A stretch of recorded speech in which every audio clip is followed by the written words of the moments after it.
Hello. While this nature reserve here may not quite be Syria, it shares many similarities with Syria, such as the open expanse, the relative distance from civilization.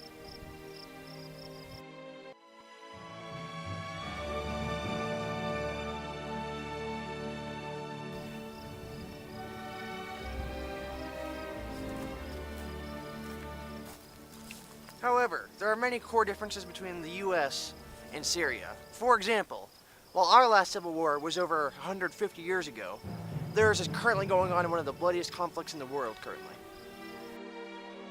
Currently, the death count in Syria is over 400,000 people, with a significant amount of those casualties being non-violent civilians.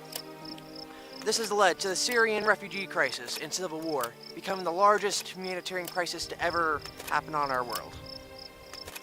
There are currently millions of refugees streaming into the surrounding countries, such as Jordan, Lebanon, Turkey, and the rest of the EU.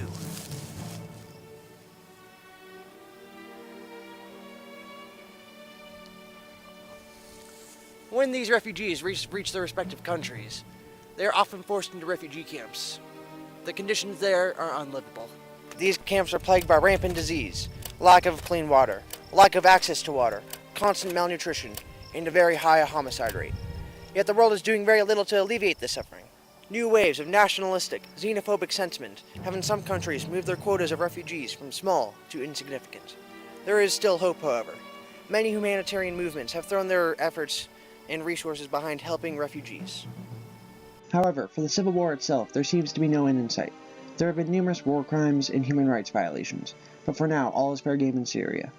With the gassings, daily bombings, and ISIS, at first glance, it seems that there is no hope. However, the U.S. has sent in special forces to train rebels, and the airstrikes and Tomahawk missile strike are all public knowledge.